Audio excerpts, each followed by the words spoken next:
Deci, da, într-adevăr, aici este o mare problemă la aceste proiecte, pentru că există foarte multe proceduri, foarte multe validări intermediare. Și stai să te gândești pur și simplu cât de relevantă mai e, în primul rând, toată investiția respectivă. În cea mai recentă investigație Infostudest am descoperit că peste o treime din grădinițele, școlile și căminele culturale din comunele tulcene,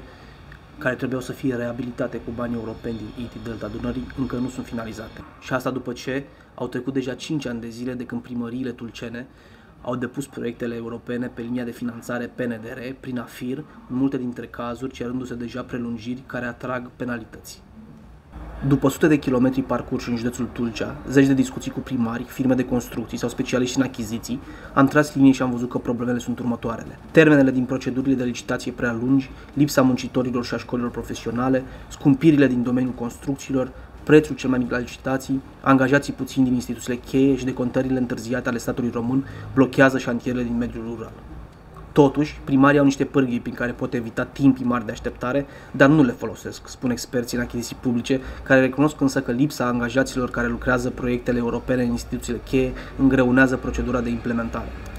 Deci, da, într-adevăr, aici este o mare problemă la aceste proiecte, pentru că există foarte multe proceduri, foarte multe validări intermediare și acele proceduri ale AFIR-ului strict legate de achiziții publice, pot să spun că nu întotdeauna respectau cadrul legal. Legea achizițiilor permite participarea acestor firme la procedurile de achiziții, pentru că se pornește de la o idee absolut sănătoasă, să se permită și accesul la procedurile de achiziții și a firmelor nou înființate, punându-se criterii de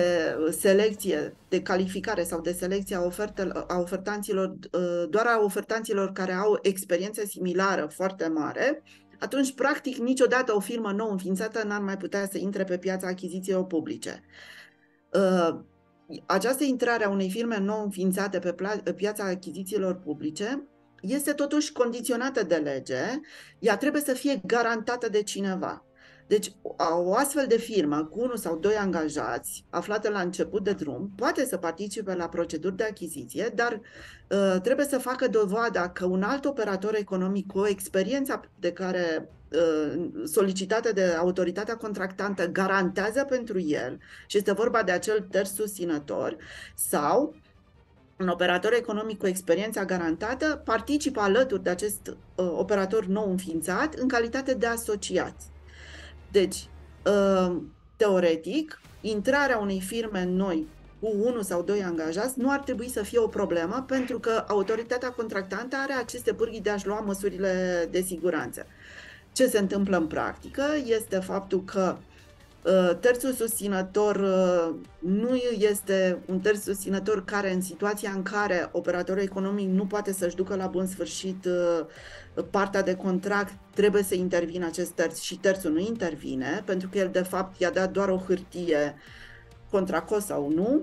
prin care spune, da, eu te susțin, dar nici măcar nu mai aude nimeni de acest terț susținător. Asociatul, iarăși, este un asociat doar pe hârtie, iar autoritățile contractante, revenim iarăși la partea de vină a autorităților contractante, nu fac toate diligențele necesare de a monitoriza și de a trage la răspundere în timp real operatorul economic. Îi lasă să ajungă la termen, mai este timp până la finalizarea lucrărilor, vedem atunci ce se întâmplă. Nu, ele trebuie monitorizate permanent, iarăși ține de capacitatea administrativă a autorității contractante de a monitoriza aceste contracte,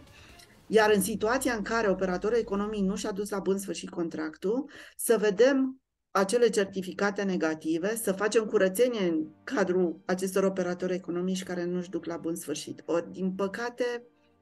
prea puține autorități contractante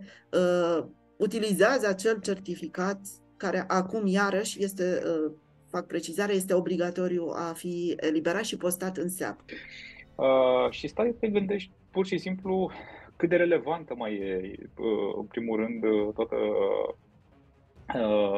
toată investiția respectivă, pentru că, nu știu, și cazul unei construcții, te apuci de ceva, nu știu, poate lași acoperișul neterminat, lași lucruri neterminate, se deteriorează, iarăși cu drumurile la fel, te-a pus să faci drumul, termin până la capăt, e o problemă și din punctul ăsta de vedere. O explicație ar fi acea legată de achiziții, în sensul în care se lungesc foarte mult. Am găsit, de exemplu, la multe proiecte achiziții care fuseseră făcute la 2-3 ani după semnarea contractului. Achiziții care s-au lungit foarte mult, inclusiv din cauza contestațiilor, inclusiv pentru că nu sunt ofertanți, nu sunt firme care se ducă la achiziția respectivă. E adevărat că există și problema asta, pe de o parte, a firmelor care se insinuează în achiziții, fie că au o susținere politică și, cum asigură, poate un pic mai celebru tot prin zona respectivă, în cazul preotului Iskru, care a fost arătat în documentarele Recorder, însă cred că există multe alte firme de genul ăsta care pur și simplu iau proiecte pe susținere politică, n-au capacitate, pentru că probabil trebuie să subcontractezi, că n-ai cum tu, o firmă cu 10 angajați, să faci atâtea proiecte. Și problema este că e foarte greu să reziliezi un contract. Nu e chiar așa ușor pe cât pare și din discuții cu oameni care lucrează în achiziții publice în instituții se plâng că este foarte greu de fapt să reziliezi contractul, e mult mai greu decât să-l închei. Și atunci, de multe ori, dacă mai există și susținerea asta politică, trebuie să-l duci până la capăt, pentru că primești indicații de la șeful de partid sau mai știu eu de la cine.